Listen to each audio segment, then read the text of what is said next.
ইতিহাসের পাতায় আরও একবার প্রত্যেককে স্বাগত জানাই। আজকে সুপ্রিম কোর্ট থেকে 26,000 চাকরি বাতিল মামলার ওপর একটা গুরুত্বপূর্ণ অবজারভেশন উঠে এসছে এবং এর থেকে একদম পরিষ্কার হয়ে যাচ্ছে জলের মতন যে রিভিউ পিটিশনের ভবিষ্যৎ কী হতে চলেছে।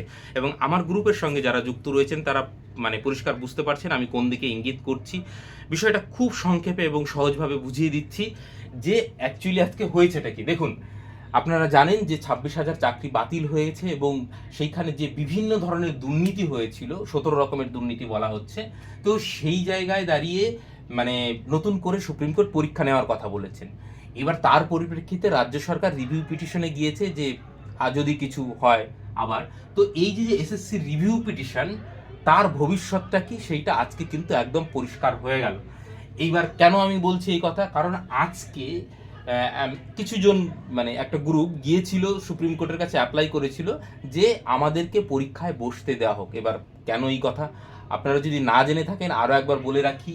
এই যে 26,000 চাকরি বাতিল হয়েছে, 26,000 চাকরি বাতিল হয়েছে, তার মধ্যে যে এই মোটামুটি আপনার যারা দুর্নীতি করেছে প্রমাণিত, তাদেরকে কিন্তু পরীক্ষায় বসতে দেওয়ার সুযোগ এইখানে পাবে না। এই যে নতুন করে যে এক্সাম হবে সেইখানে কিন্তু তারা বসতে পাবে না। কারা পাবে না?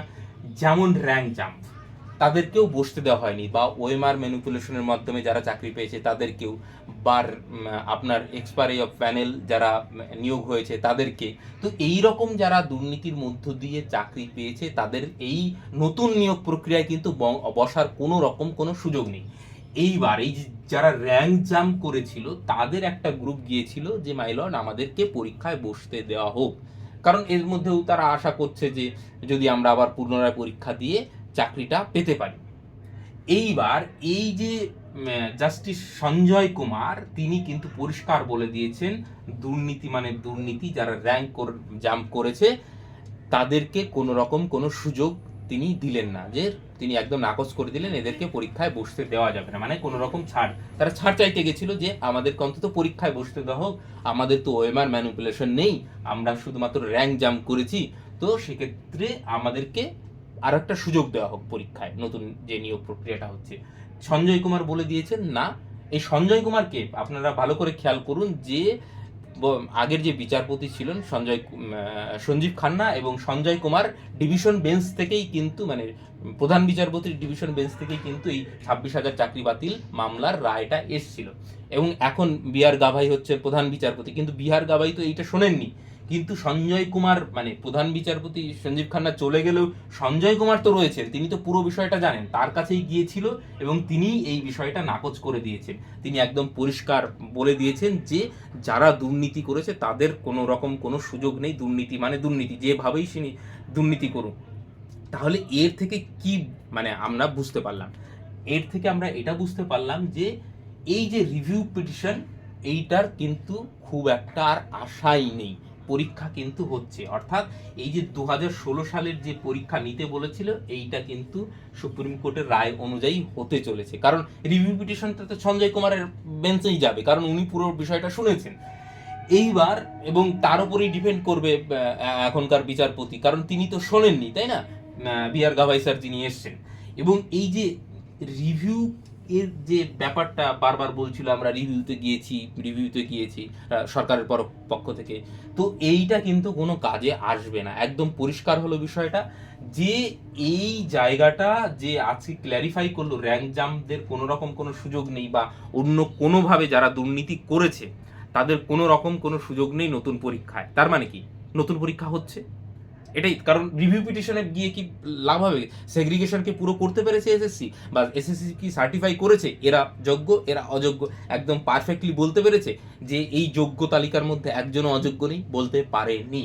অতএব এই প্যানেল, আমি এর আগেও আপনাদের বলেছি পূর্বে, যে এই প্যানেল বাঁচার একটাই উপায়, সেটা হচ্ছে ওএমআর শিট করে পুনরায় যদি প্যানেল করে বলতো যে এই যে যোগ্য তালিকা দিলাম এর মধ্যে একজন অযোগ্য নেই, তবেই প্যানেলটা বাঁচত।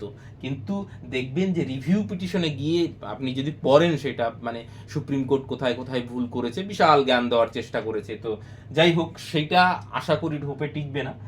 আর এক্সামটা হচ্ছেই, এবার কারো ইচ্ছা হোক বা না হোক, এইটা কিন্তু বদলানোটা খুব টাফ। হ্যাঁ, এখনো রিভিউ পিটিশনের শুনানি হয়নি, হবে পরবর্তী সময়ে, এবার সেটা কি হবে আমি নিশ্চয়ই বলতে পারবো না, কেউই বলতে পারবে না, কিন্তু ইঙ্গিত পুরো যে পরিষ্কার এই রিভিউ পিটিশন কাজে আসবে না, পরিষ্কার বোঝাতে পারলাম। অতএব পরীক্ষা হচ্ছে, অতএব আপনারা নিজের পূর্বের যে এসএসসির সিলেবাস সেইটা দেখে নিজেরা পড়তে শুরু করুন, বারবার বলছি। এবং আমাদের সঙ্গে যুক্ত হতে চাইলে কমেন্ট সেকশনে লিঙ্ক দেওয়া থাকে, সেইখানে গিয়ে যুক্ত হতে পারেন। এবং ফার্দার যদি কোনো আপডেট আসে আমি নিশ্চয়ই জানিয়ে দেবো, এবং নোটিফিকেশন এই মাসের শেষের মধ্যেই আসতে চলেছে, 29 তারিখের মধ্যে আসতে চলেছে, দেখুন কি হয় সেইখানে। তো যাই হোক, আমি আশা করি বোঝাতে পারলাম। এবং এইটাতে আরও মানে বিষয়টা যারা আন্দোলন করছে তাদের পক্ষে জটিল হয়ে গেল, যে পরীক্ষা দেব না, তাদেরকে কিন্তু পরীক্ষা দিতে হবে। এবং আপনি যদি বলেন যে যোগ্য অযোগ্যের তালিকা কোথায়, যোগ্য অযোগ্যের তালিকা কিন্তু রয়েছে, যারা হাতে নাতে ধরা পড়েছে। এইটা কিন্তু অনেকে গুলিয়ে ফেলছে যে যোগ্য অযোগ্যের তালিকা যদি হয়েই থাকে তাহলে কেন বাতিল করা হলো।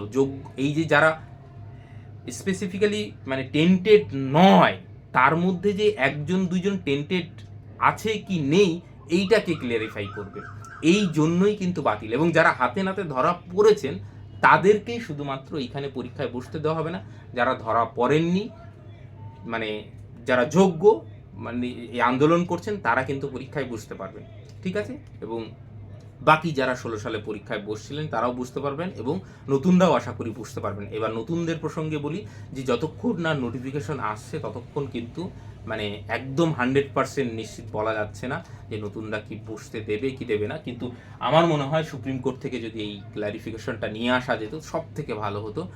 দেখা যাক রাজ্য সরকার সেই ক্ল্যারিফিকেশন চায় কি চায় না, তার আগে এই নোটিফিকেশনটা দিয়ে দেয় কি দেয় না, সেটা তো থাকবেই। এবং যেদিকেই যাক, যদি সেক্ষেত্রে আইনি লড়াইয়ের প্রয়োজন হয় সেটা নিশ্চয়ই আমরা সেই দিকে চিন্তাভাবনা করব। আমাদের সঙ্গে যুক্ত হতে চাইলে নিশ্চয়ই আমাদের প্রত্যেকটা ভিডিওর কমেন্ট সেকশনে লিঙ্ক দেওয়া থাকে, সেখানে গিয়ে যুক্ত হতে পারেন। আপনার নিজস্ব যে কোনো মতামত থাকলে নিশ্চয়ই আপনার মতামত দিতে পারেন। আপাতত সকলকে অসংখ্য ধন্যবাদ।